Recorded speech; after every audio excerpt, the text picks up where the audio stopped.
का शिकार करने के लिए वहां खड़े थे। उनमें से एक आदमी भालू पर गोली चलाता है। पहले तो ऐसा लगता है कि गोली का उस पर कोई असर नहीं हुआ। भालू उन पर हमला करना शुरू कर देता है। इससे वे सभी डरकर पीछे हट जाते हैं। अब जब भालू उन पर हमला करने ही वाला था, वह गिर जाता है और मर जाता है। वहां वे भालू के साथ एक जानवर को भी देखते हैं जिसे वह खा रहा था। फिर वे भालू को उठाकर अपनी रिसर्च लैब में ले जाते हैं। अगला दृश्य एक यूनिवर्सिटी में जाता है जहां हम कुछ छात्रों को देखते हैं। वे रिसर्च के लिए लैब जा रहे थे। हम एक लड़की को देखते हैं जिसका नाम एवलिन है। वह डॉ क्रूपेन की बेटी है जो इस फिल्म में एक वायरस पर रिसर्च कर रहे हैं। क्रूपेन उसे अपने पास आने के लिए मना रहे थे, लेकिन वह मना कर देती है क्योंकि वह उनसे नाराज थी। क्रूपेन कहते हैं कि वह अपनी माँ की सारी संपत्ति उसके नाम कर देंगे, तो वह मान जाती है। दूसरी तरफ क्रूपेन के साथी उन्हें बताते हैं कि भालू मर गया है। ये वही लोग थे जिन्हें हमने फिल्म की शुरुआत में देखा था। वे डॉ क्रूपेन के साथी थे और कुछ रिसर्च कर रहे थे।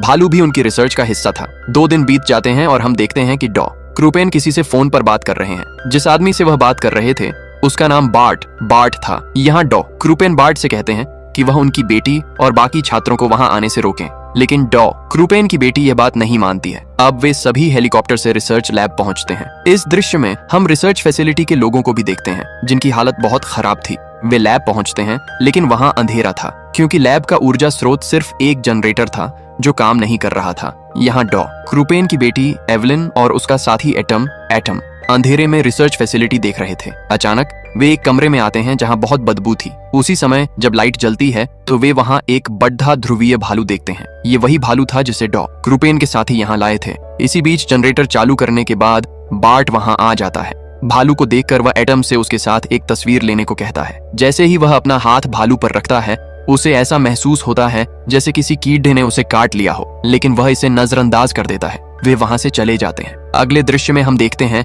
कि एवलिन अपने पिता को कॉल करती है। वह उसे डांटते हैं कि जब उन्होंने मना किया था तो उन्हें वहां नहीं आना चाहिए था। अब वह उन्हें रिसर्च फैसिलिटी में ही रुकने के लिए कहते हैं। इसके बाद फिल्म में कुछ अजीब होता है। डॉ क्रूपेन की महिला साथी डॉ क्रूपेन और उनके साथी को गोली मार देती है। फिर हम रात का दृश्य देखते हैं। रिसर्च फैसिलिटी में मौजूद एक छात्र को एक कमरे में अजीब कीड़े दिखते हैं। उन कीड़ों को देखकर वह डर जाता है। वह अपना कमरा बदल लेता है, लेकिन उसका साथी वहीं रहता है।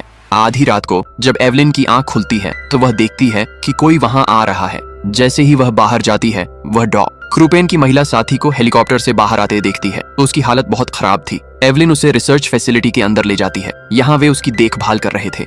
इसी बीच उसका एक छात्र साथी वहां आता है। उसके पूरे शरीर पर दाने रैशेस थे। ये देखकर वे सब चौंक जाते हैं। फिर दूसरा साथी भी उन्हें उन कीड़ों के बारे में बताता है जिन्हें उसने कमरे के अंदर देखा था। वह लड़का अभी भी डरा हुआ था और सलाह देता है कि हमें यहाँ से चले जाना चाहिए।